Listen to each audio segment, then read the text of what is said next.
With me here, we have Kevin Messenheimer, Danielle Gianetti, and Chris Taylor. We are excited to have everybody here for LFGX, and we're going to kick it off right away here. Type your questions into the Twitch channel. Don't forget to scroll down if you're watching on Twitch to donate and everything like that. We are excited for this panel. In the next hour or so, we're going to be talking about everything in the gaming world. First off, I'm going to go down the list here and just have our panelists introduce themselves and tell us a little bit about themselves. Kevin, you are first up.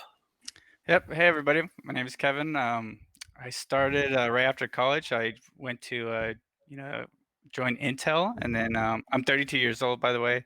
And then from Intel, that's kind of where, I wanted to do something more. I wanted to get into the gaming industry. So from Intel, that's when I joined Gearbox. And then after working at Gearbox, I decided, me and my friend, we kind of went the full-time route, started our own company, and now we've been doing mobile gaming development for about 6 years.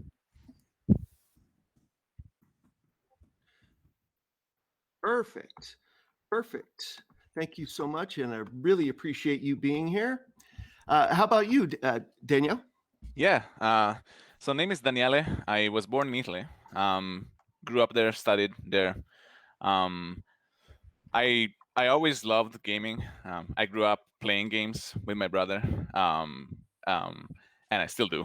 Um, it's I decided I always was fascinated about how game were built. I just didn't know anything about it growing up, and so I decided I would figure it out. Um, I I specialized in college. I studied software engineering. I had this goal of working in the game industry. Um, so without knowing anything about gaming, I built a graphics engine at the end of college. My professors were not really interested in this stuff, but I still did it. And then got my first job at Havoc in Ireland. Havoc is if you guys don't know, it's they make physics simulation middleware for games. They have a huge penetration market share in the AAA industry. So that was my entry point in the game industry. That I was working on. I was working as a programmer, low level memory stuff for the middleware. Um, and then through Havoc, I was able to move to San Francisco. San Francisco, they have an office there, and I was working with AAA game makers like Bethesda and Bungie on their games from Havoc's side. And then after that, um, Havoc was acquired by Microsoft, and I was able to join 343 Industries here up in Seattle, Seattle area, where I am now architect. So I work with various teams at the studio, and right now we're working on Halo Infinite. Very good. Thank you so much. Welcome. And Chris, you don't really need an introduction, and we thank you so much for taking time out of your busy schedule to be here with us. We are pleased and thrilled to have you. Tell us a little bit about yourself, please. Gosh, I feel like it's going to sound like video game history. I started back in the 80s doing PC games, back when we shipped them on 5.25-inch floppy disks. Um, I'd wanted to get into the gaming industry since I started playing in arcades and with home systems like Pong and Breakout. Can you believe it? And I thought, this is the coolest thing to make stuff happen on the television and then on the computer. So I built PC games at a company called Distinctive Software. And that was exciting. I saw the birth of FIFA Soccer and NBA Live, and Need for Speed and Test Drive, and all these amazing titles that came out of that little studio. And then I thought, gosh, I want to break out on my own. So I came down to the United States from Canada because that's where all that was happening. And I joined a little company called Humongous Entertainment and created a game there called Total Annihilation. And Total Annihilation kind of gave me a bit of momentum, frankly, in my career that I leveraged and founded a company called Gas Powered Games. And it was silly. It was a silly name. because I wanted power. Now we're all going electric. So if I started a new company today called Electric Powered Games, I'm just saying, I'd really want to stay current and hip. But back then, if it was electric, it was kind of shitty. So I wanted stuff that was gas powered. So that explains that, in case you ever stayed up at night wondering, which of course you didn't. Then we created games there with an amazing team of people that I got to work with for 15 years. Dungeon Siege and Supreme Commander franchises came out of that. There was a game called Demigod, which was an early MOBA game.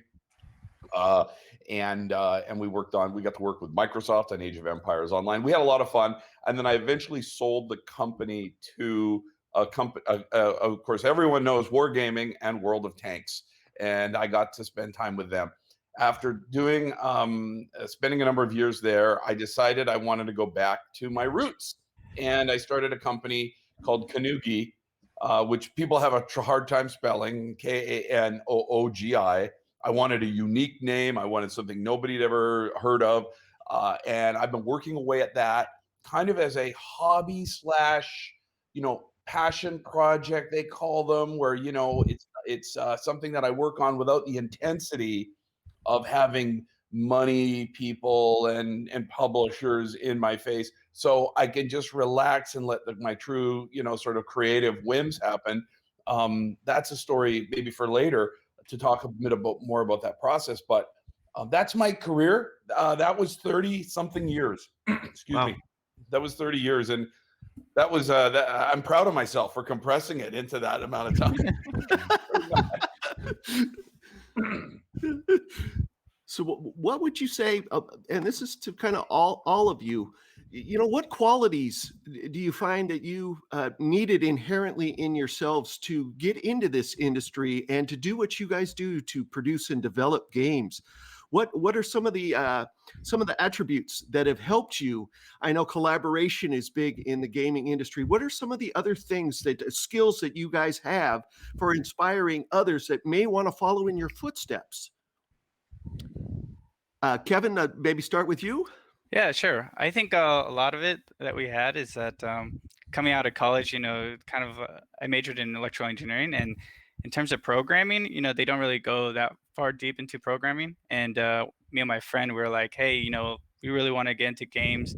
At the time, I was playing Team Fortress 2, and Robin Walker, the creative director of TF2, he had an interview recently, or at the time, and he's like, hey, everybody who wants to get in the game industry should just do it, saying that there's a lot of free tools online, there's a lot of free game engines, and on top of that, there's a lot of YouTube tutorials for programming, for game development.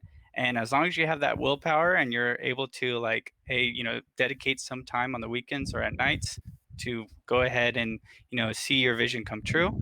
And that's what me and my friend did, is that we wanted to create a Minecraft inspired clicker game for your phones. And we're like, you know what, we don't know anything about C#. We go and find YouTube tutorials, and instead of partying on weekends and nights, we went ahead and just reserved all that time to just work on our prototype and just get out the door. So I feel like everything you can achieve, you just need willpower. Knowledge right now, anything you want to learn online is free on YouTube. So as long as you are dedicated, you could achieve it. Awesome. Thank you, Chris.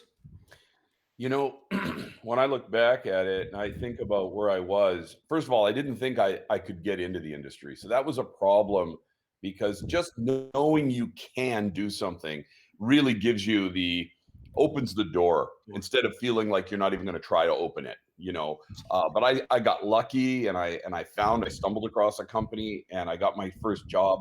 One of the things that I would say, looking back on it all, was just a really intense perseverance.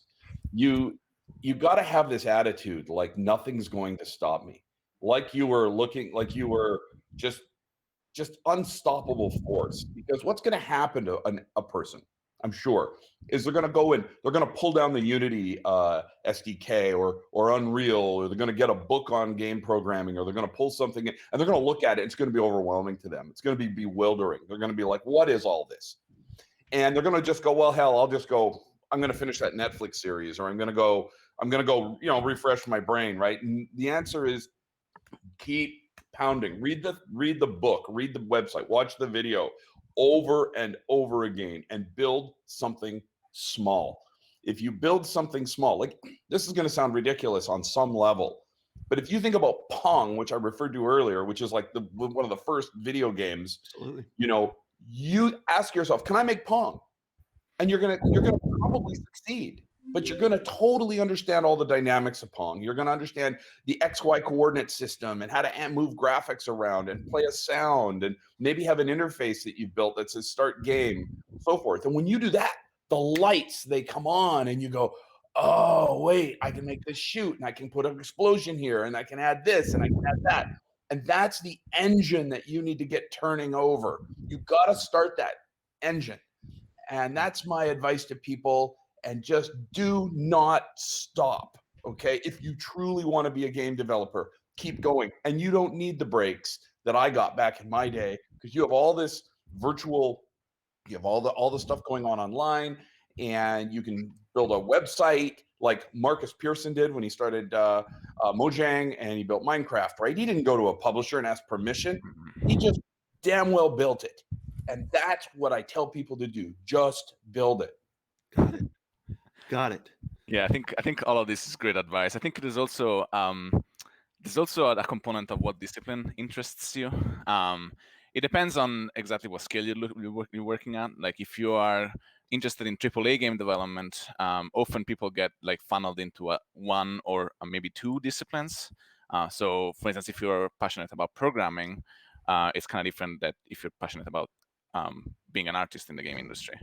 Now, one thing that is definitely worth highlighting is that compared to when at least I started built my first game in JavaScript, and it was nothing than for the market. It was for my friends, and right now there is just so many tools online that are basically fully built for you to play with and experiment with, and you don't have to fully like dissect every single aspect of it to actually understand how they work at a high level.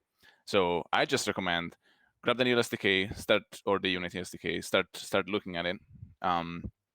Maybe if you're an engineer, if you want to be a programmer, you want to understand how certain things work, get a different set of libraries integrated into Unreal or Unity, see how that process is. If you're a designer, figure out blueprints. Got it. I think also it's like what Chris mentioned, and I can imagine that Chris, when you were working on your earlier titles, was like the market like more closed off? Like right now, Steam and Google Play and Apple, you could just submit anything, right? But back then, didn't you have to have like special approval or? Yeah, I mean, I actually really like talking about the good old days. Of course, it's just kind of anecdotal because it's not what's happening today. But man, you had channels that you had to get access to in a market. So if you want to get into Walmart, you had to go through GT Interactive, if I recall correctly. So you couldn't even get into a store unless you were working through the GT Interactive distribution system, which all the publishers had to go through. You needed a publisher, and you needed a publisher for a number of reasons. You needed them because you wanted funding. You needed them for their publishing expertise, for their marketing departments, to work with magazines and get coverage, because you couldn't get coverage online.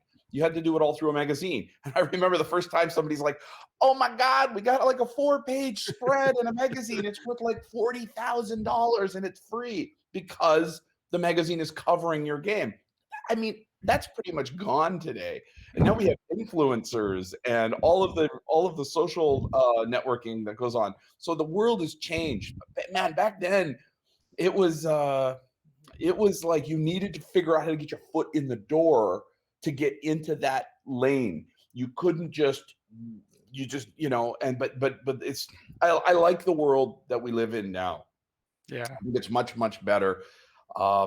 It's kind of like America's Got Talent, but it's like the planet's got talent. It's global, and the stage is the internet, and nobody stops you from getting on that stage and grabbing the microphone and singing with whatever your talent is. And I love that. Yeah, I guess it's really quick on that note, because I guess it's a pro and con too, because it's like, hey, now Steam is more open. Anybody can publish on Steam, anybody can publish on Google Play. But then the caveat there is that now you got a lot more content. 22 games are releasing on Steam per day. 200 games are releasing on Google Play per day.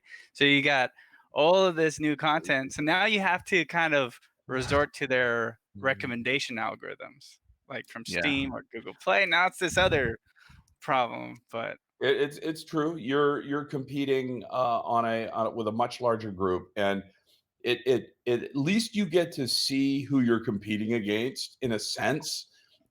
Someone told me I don't know how many years ago it was, but there was 8,000 new games released to Steam in 1 year, and that number, by the sounds of, if I abstract out from what you just said, it sounds like the number is going up. yeah. And 90, no offense to those games, but it sounds like 90 something plus percent are not that good. Yeah. They're kind of rushed together and slaps put up there. So it means that you can take a look objectively at what's up there and do something better. So that's where the bar is. At least you know what you're shooting at. Yep. Back in our day, we worked on something and we announced it. And get this, a quick story. When Total Annihilation had PC Gamer magazine come, we had a PC Gamer magazine come to our office to take a look and review and do a preview on Total Annihilation. The editor who came to see me said, in my ear, he goes, "There's 100 RTS games in development right now." And I went, "Oh, that means it's like you don't see who you're fighting until the doors open and you rush out into the arena." But I got this heads up, and I was like, "There's 100," and I was like, "Oh well, let's give them hell." Yeah. No turning back now. Go right into it. Double down. Double down. And you know who the winners are now, right? Age of Empires, StarCraft. You know who the winners ended up being? Command and Conquer. But there was you don't remember the other 95. Yeah. To make the point. It's a brutal industry from that regard. Sounds like any other industry, like the music industry is going through the same type of things. I've been in that, and just in business itself nowadays. It's just, what is this? You guys have so much passion about this. What are you excited about? What's not in your personal stuff, but out there in the bigger scope of how the gaming industry is going? What are you excited and passionate about? What is it that wakes you up in the morning and just makes you want to go conquer the world and keep doing what you're doing? I am insanely excited about gaming technology these days. I don't know if you guys have seen, but like the new consoles have all sorts of really cool toys in there, and the new graphics cards that are coming out for PCs are also going to be just so interesting in a few years. Not right now, because the developers are just starting to play with these tools like hardware ray tracing, but in a few years, the large titles, and hopefully even the smaller titles that are using technology built for the mass consumer like Unreal, are gonna be just like the capacity that we have now to make immersive photorealistic experiences, and just focus on the actual game instead of having to constantly worry about how to make it run. Allows for such creative liberty that I'm really excited to see what comes next, what people come up with. That is all very good. How about you, Kevin? Yeah, for me, I guess just in general, because we're a mostly Unity studio. So like for me, Unity kind of takes care of a lot of the because I know Daniel, like because working the engine level, that sounds like really fun stuff. But at the same time, for a team of like 5 or 6 people, we can't really do that. So we just have to like skip the engine phase and go right into Unity. And at least for me, the things I'm excited about is like Unity is also kind of adapting with their competition with the other engine makers, and they're also implementing the new technologies too. But for me, it's like the thing that excites me is like definitely the ease of development, but also it's like, at least for our company, it's like, and I'm sure y'all have this kind of the same problems too, but it's like I got so many game ideas. I just want to make prototypes like starting tomorrow, but it's all like, all right, hold up, one game at a time. you can't do 5 at once. And then all of a sudden half the year is gone and you're like, I still have like 5 ideas. It's like, when am I gonna? So I mean, that's definitely very exciting for me, as well as, in combination with, how Unity is evolving. Unreal is also getting really good. I mean, they're giving Unity for a run of its money. So Got it. Chris, anything to add? Yeah, I can add a thing or two. Games were traditionally embedded application type. You download the whole thing, you run it. Maybe you have a multiplayer mode. Now with what I would call enterprise level cloud support, you run it. Amazon, Google, Microsoft, now Oracle. It's like now you can, and there are 100 of those, by the way. I just named a few of them. Google. You have this power and this potential to connect people. It's like now. I'll give you an example. I'm building this game and I'm prototyping it, and I put my servers in Central United States. Power and this potential. All of my logic runs in the cloud. Okay, and then it renders in the client. It doesn't stream. It renders in the client. It renders in the client. Well, I had friends in Germany, UK, and then it Mexico, Canada, all playing off the same server. You ask yourself, well, why is that a big deal, Taylor? Well, the reason is because in the old days, we had a hard time playing east to west in terms of the United States. You would be on one or the other and you go, I've got kind of lousy connection times. Fiber has changed the face of gaming on the planet. Okay? So you've got fiber now being run across the Atlantic and down the outsides of the coastal continent. Down the coast of continents, where they don't even bother trying to shoot that stuff across. They just run it right in the water, and it's absolutely. I mean, I hate to sound. This is going to sound silly, but it's game changing. Because it actually did change. Sorry. It's game changing. That's great. For that. Because doing this, I have to act it all out now on this little box. Normally, I'm jumping around and control it. But anyways, that is huge. Cloud is huge. Machine learning, AI that is much more complex and gathers data. But anyway, you could be playing an AI opponent, but it's gathered from thousands, tens of thousands of other players and creating the best opponent. Doing visual modifications to a person, changing their voices, taking you into, of course, all of the regular virtual world stuff that we see with VR and AR. So it's vast and it's all exciting as you guys all know.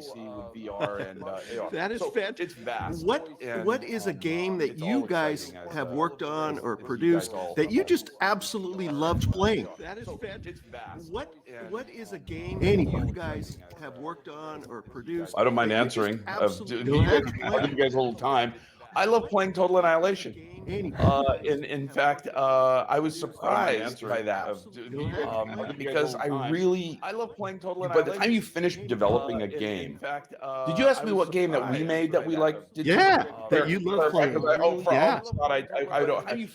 I love other games. I do play other games more than I play my own games. But Total Annihilation really grabbed me.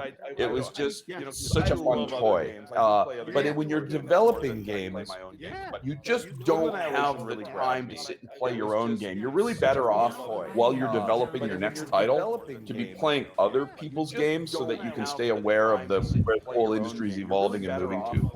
And of course, you've got to get coverage. You can't just go off and play one other game, for 2 years while you're making your game. You've got to play 200 games, or just go off. If you got, I don't see how you can play more than that, but you know what I'm saying, right? Like 2 years while you've got to consume from all these different areas in order to make you understand where things are moving to, because it's moving so fast.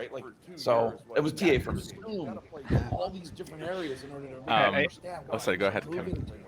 Well, for me, whenever we do our play tests in the company, I understand, what Chris is mentioning, because it's like, you play the same game over and over and over and over and over and over. And, some part of it, especially if it's like a single player game, because some part of it is just, it's just natural human emotion to be like, okay, I'm tired of this, right? It could be the best game ever, but if you keep eating the same perfect steak every day, you're not going to want steak by the end of the week. But when I was working at Gearbox, we were working on, and we've done a lot of the prototypes at 5amp that are multiplayer multiplayers, and those have been fun. But at Gearbox, we also had it was Battleborn that was coming out, and we would play test Battleborn, and sometimes like especially play testing multiplayer game, like man, so many people at the office were just getting heated. It was very fun, and like just that alone, I know right now it's like it wasn't as successful as the studio had planned, but just playing that in our playtest at our offices, like that game alone, like I think it was more for like morale, but it was really good fun time. From me, so I really like the games I really like playing are very different from the games I really like working on. Interestingly enough, Wow. so yeah, similarly to how the others have said, like after you've seen the same intro 200 times trying to debug a certain issue, I don't know if in your spare time you really don't want to go back to that when eventually the game ships. So in my professional experience, I'm mostly been focused on games that have like tight performance constraints, they have high FPS, they're twitchy, they're fast, and I don't mind playing those games. I have amazing memories from my youth, from Halo, the first Halo. That obviously I was a child. But the games I like actually playing these days are more strategy and tactics, like Baldur's Gate, Wasteland 3, Total War games, things like that. God. So, yeah. But I haven't worked on those types of games before. So, Got a question from Twitch here. What is it like to cross genres? What challenges does that present when working on a game that is radically different gameplay from your previous one? How do you switch gears? Well, I could take a shot at that because we switched gears pretty hard from Total Annihilation to Dungeon Siege. And so it's first of all, to answer the question straight up, it's actually really hard because what you're doing is you're sort of going back to the beginning. You're bringing with you all your game development skills, like working with the graphics pipeline and building 3D systems and all that. But what you got your compulsion loops of what motivates and drives a player, how the whole game is structured, is if it's a radical departure, which it was for me, you have to go back to the beginning and you have to sit there and work it all out on the whiteboard and then go play those games. So all the research you do, for us, we did in a real-time strategy. We had to start all over again and start researching real action role-playing games. They were called action role-playing games. So you really you have momentum. Like, let's say you're a Hollywood director. Everybody understands this analogy. And you're doing action films, like you're a Steven Spielberg and you're making and then you do a color purple.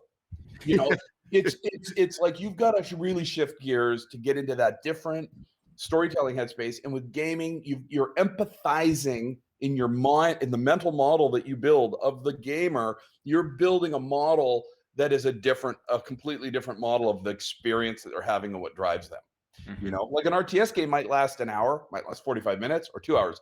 People will play Dungeon Siege all weekend, like in one continuous, thing. So that's the thing. And of course, I can talk about it now, 18 years later, 19 years later, I guess it shipped in 2002. Holy shit. I say shit on National Lanfest Network.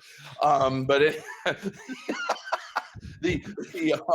I lost my train of thought. No, but back then we had no idea. We had no idea what we were in for. And that's part of the fun actually of gaming, is to just kind of charge into a new area and figure it all out. They say smart people don't take on big risks and challenges because they're smart enough to know that they're big risks and challenges and they're going to avoid them. So that's what's so great about when you're young and enthusiastic about gaming. You just charge in. It doesn't mean you're not smart. It doesn't mean you're not smart. But the good news for you is, right, or for you, you get smart. Like the show from the 60s. You get smart, baby. Yeah.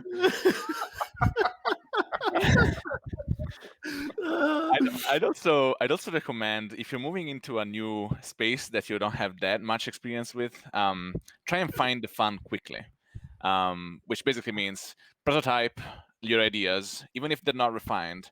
play test, like give it to your friends, like try and figure out if it's actually fun, if it actually works, because the chances are you're going to have to iterate on your idea before you land on something that you're happy with. So don't spend too much time, like I wouldn't spend too much time like really trying to hone in on one concept and thinking before you just full on start development to ship it.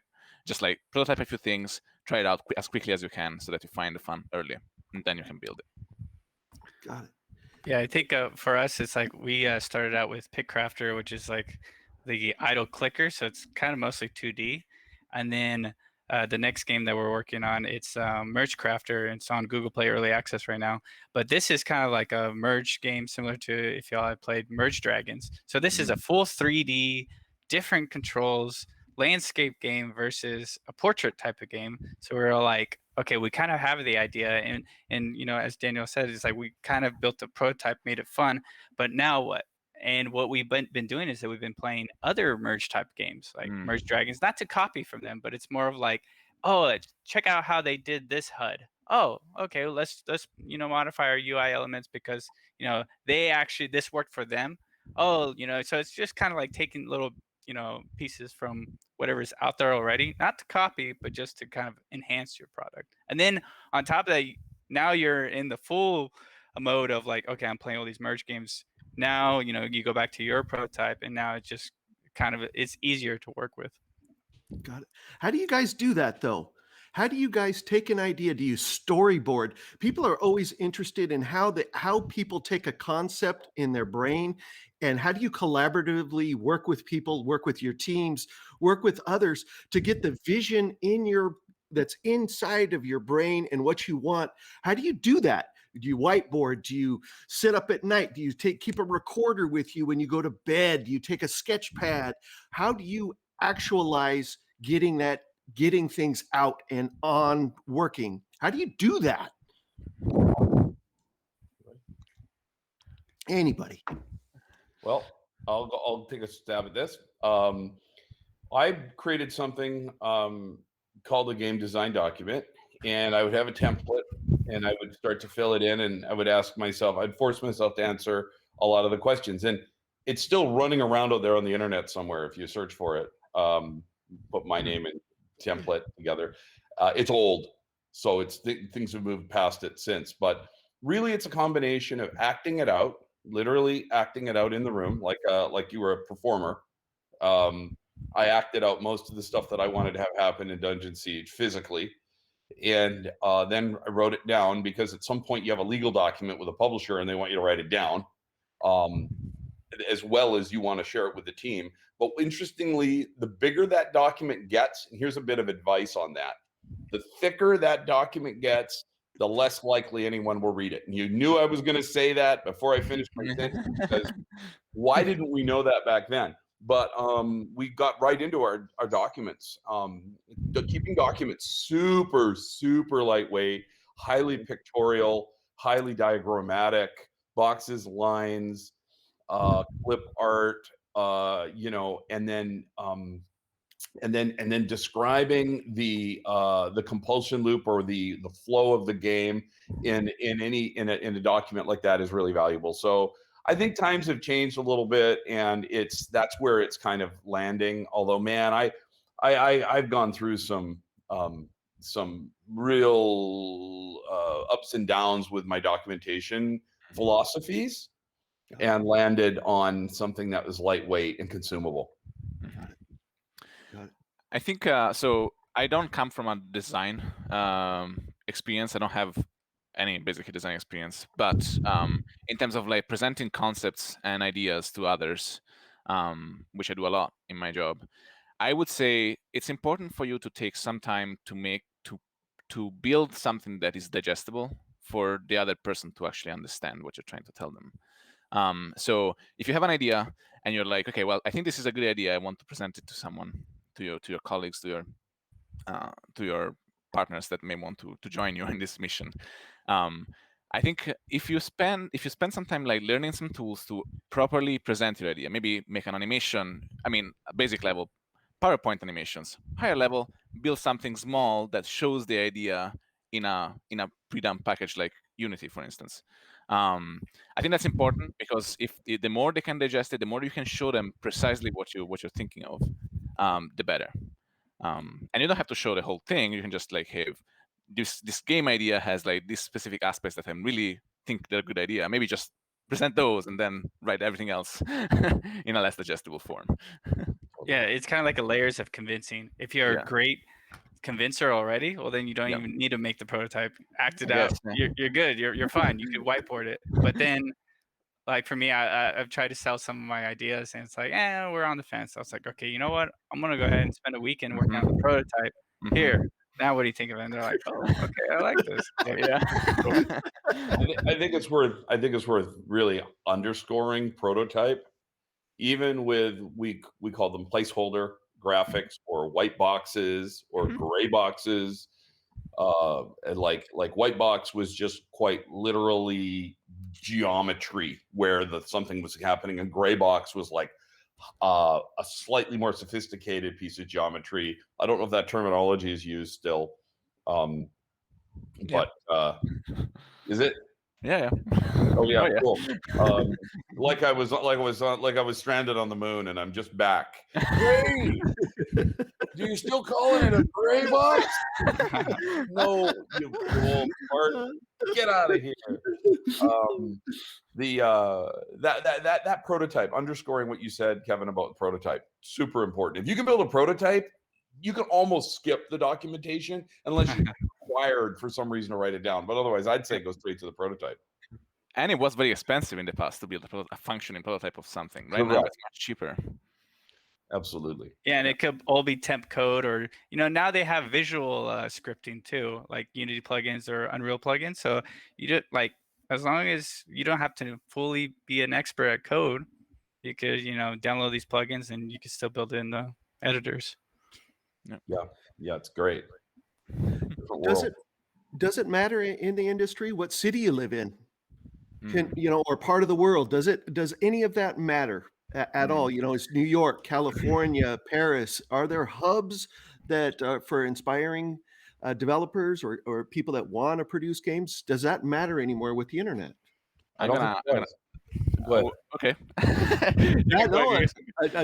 I want to start good. because I have a kind of a personal story related to this, which is I really thought, and I still kind of think that it does. I was born in Italy, and it depends on what you want to do. If you have a great idea and you build it on a small game that is hugely successful, then you can do it from anywhere. I always wanted to work on the big games, and that was hard coming from outside of the States and outside of the other, like England is very big as well, in Europe, for instance. So I think that can matter.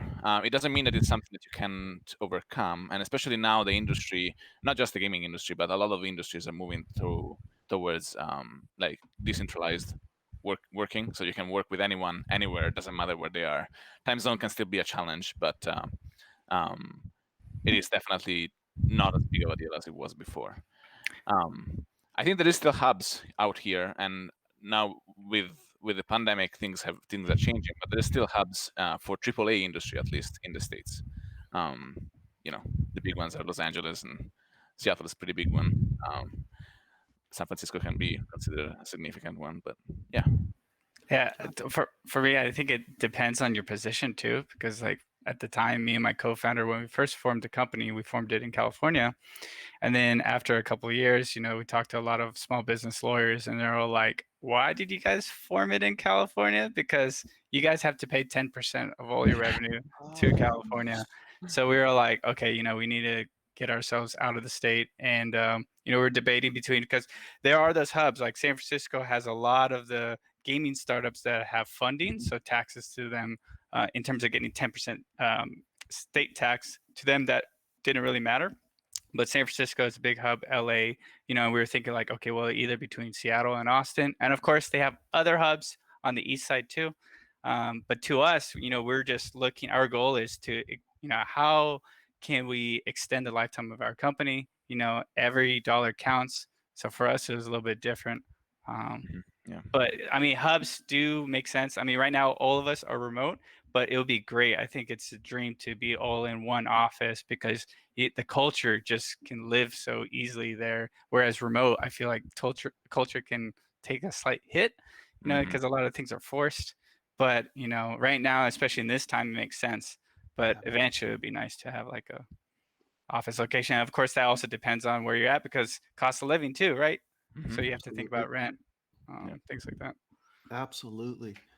Yeah, I think those are both accurate. I mean, you can't say it doesn't matter, but it's not as big of a deal as it was, right? Yeah. It's gone down, and the pandemic has caused us to all develop these different video skill sets, right? Where we learn to communicate effectively through video conferencing. So I agree, though, that in an ideal world for me, I would have a very small office if I had an office at all. I would not try to make the office the thing that it was from back in the 80s and 90s with the etched glass and the logo cut in the carpet, the fancy lobby. That's a lot of overhead. We call fixed overhead when you're running a business. And I ran a business for 15 years, and the payroll and all the benefits and the overhead and even the phone bill. The phone bill like $5,000 for a landline. I mean, it's silly, right? That all goes away. So it makes gaming more cost effective when you don't have a big fancy office with a lease that you've signed for 7 years and committed, millions of dollars. We had 26,000 square feet at Gas Power Games. It was ridiculous. We had a capacity for 160 people. So really what it is now is it's a blend, right? Work from home, meet up at some place, maybe one of your houses even. Better to spend that money on a bigger house. Yep. You know what I'm saying? And then have a big meeting space for everybody. And time zone matters. And I think if you're at least within the same city, you can all do the drive once or twice a month or once a week. So I think it's a blend of the old and the new as we go forward. Well, with COVID, that has had to have had an impact on all of our lives were impacted by this last year. So I imagine for you guys, it's like you're saying, it's overcoming those barriers, finding a way to keep going and keep making progress even through challenge. And I think that goes back to your passion for what you guys do and that perseverance and saying, hey, I can do this. And nothing's going to stop me from doing what I love doing or fulfilling my dream.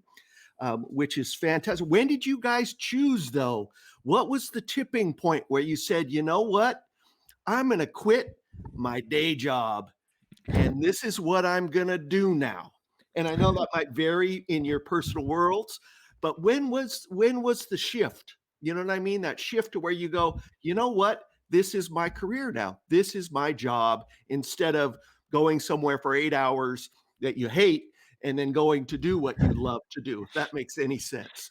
Yeah, I think like, at least for me, like just waking up and having that feeling of like, crap, I got to go to work. I got to work for somebody else that I don't even like, or I don't know.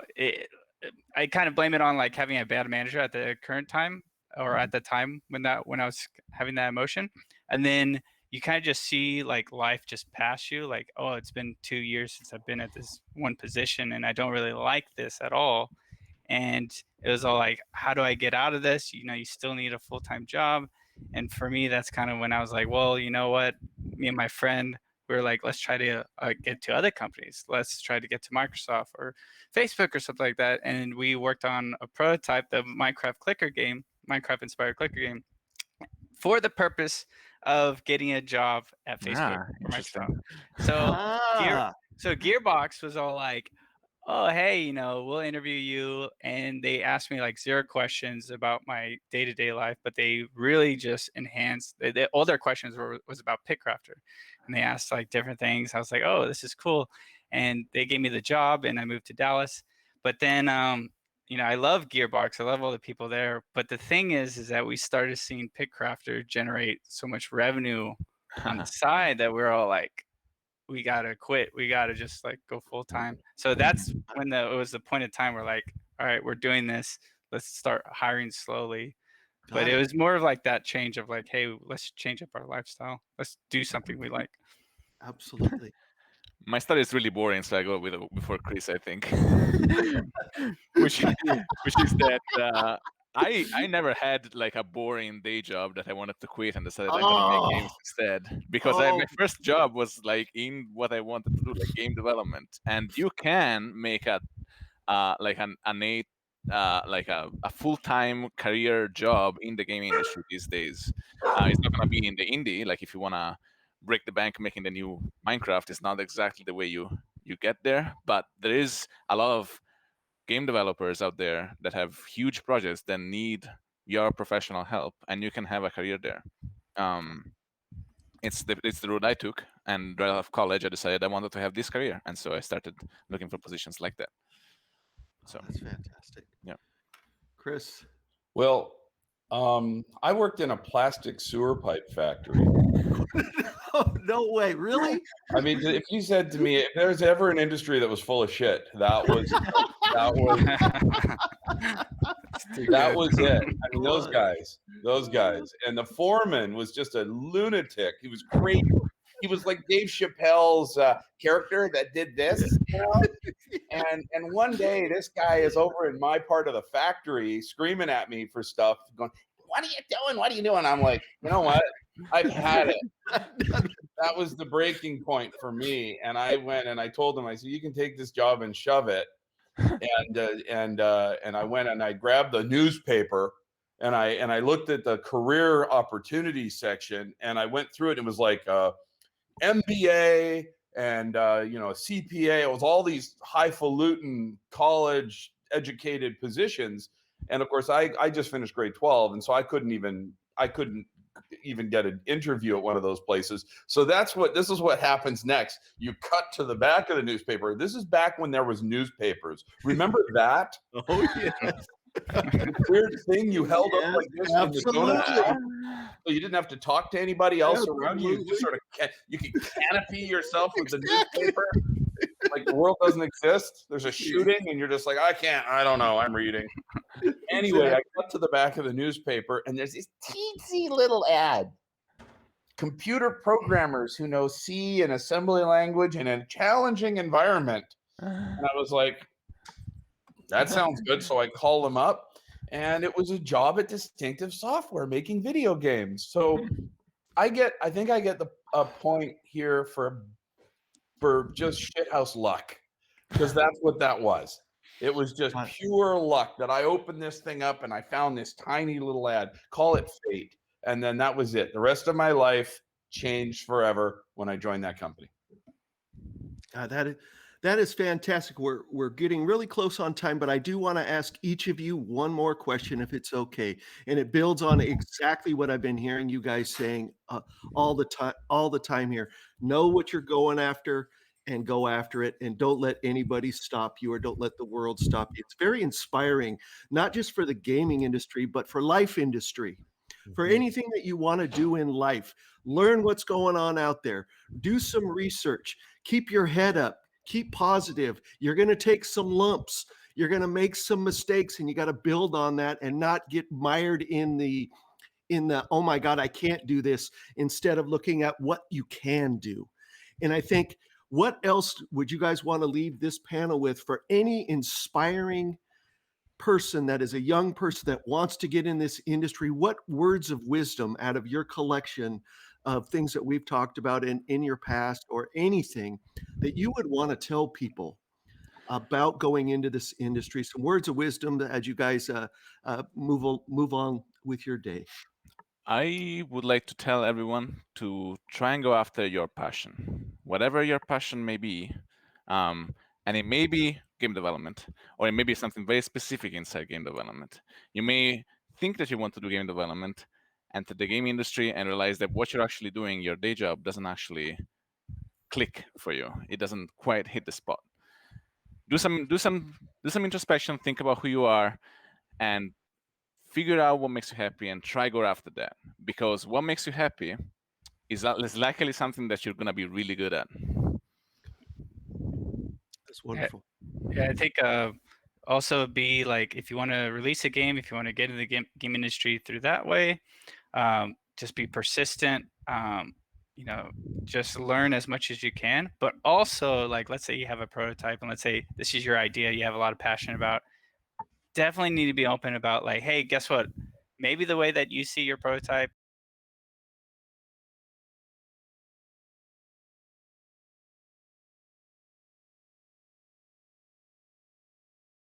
very like open to suggestions. So, because I know it's like, hey, be persistent, just go, go, go, go, whatever you believe, just go right into the finish line. But at the same time, you got to keep your ears open for anything that, that comes your way. So just be persistent, learn something new every day, but also be open for feedback. Yeah. And I think that's a really good point to make, that persistence is really what you need when you're at the halfway point to the finish line of something that you've committed to. Like, emotion is an important quality that we have. But let's say in business, you got to take emotion out because you're dealing with lawyers and bankers and, you're doing negotiations and things like that. And if you take emotion out, you make better decisions. That's kind of how I look at it. You just make clearer decisions. That's why it's good to have someone in your company's board that is somebody's been through the ringer, who's non-emotional and can objectively look at your situation and give you advice and say, here's what's happening today. That's valuable. But in the very beginning phase, I would say this is that if you have an idea for a game and you and your friend or your small group of friends are super excited, yeah, there's going to be this and Jello and clowns, and you're super into it, right? There's always clowns and Jello. I don't know why. I haven't seen a clown in years. McDonald's has like given clown and but I'm still using clowns. I don't know. Here's the point.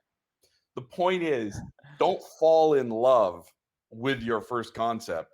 If you have those 5 games that Kevin mentioned, and you have the ability to storyboard them out or describe them to a group of other friends who are who are gamers, and have them sort of be drawn to one of them, that feedback can be really important early on, and allow you to be better at high level selection of your concepts. So I guess that's that really important early phase. But once you've committed and you've got all that momentum, then you need to drive. And that drive, really, I say the halfway point, but it's probably more like the 90% point, when you just feel like, my God, we've been doing this forever. Siege took over 4 years. And now that may not sound like a long time, but back then, that was an eternity. I mean, when you're younger, 4 years is forever, weirdly. So that's my advice. Really think before you jump into something and make that commitment. I think also part of it too is that, like, whenever you do start to work on a prototype, or actually like you decided now you're working on this game, I have seen it time and time again where there's a difference between making the game and releasing the game. And making a game is really fun, but releasing the game might not be as fun. But the big thing here is that majority of people, they don't release their game. They start on a lot of games, but they don't get to that finish mark. And once you reach that part, that's when you can actually start getting installs. People can purchase your products. But in order to get there, you have to like carve out a slice. Your game can't have a million different levels. You have to say, like, all right, this game's going to have X amount of levels. I'm going to carve it down so that you could reach that goal of shipping the game. Yep. Absolutely. Well, thank you guys so much. I've been joined by Kevin Messenheimer, Daniela Giannetti, and Chris Taylor. Gentlemen, I thank you so much for your words of wisdom, taking some time out of your busy schedules to join us today and be a part of Lanfest. I can't thank you enough for your perspectives, for what you're doing, and the inspiration that you give not only the gaming community, but others to look at their lives and know one another and go after their dreams and passions, and to never give up. And it's hopeful in times right now where a lot of us maybe need some hope. So I appreciate it so much, you guys being here. It's been an absolute pleasure to speak with you all. Folks, let's us here at Lanfest just give you a round of applause and thank you thank you for being here and letting us speak to you. And hopefully we could do it maybe again in the next coming years. I would Sounds good. appreciate it much. Awesome, guys. Thank you so much Thank you. again. Have a great rest of your day. Thank you again. Thank Thanks, you, Tim. everyone. Thanks, Take everyone. care. Bye-bye.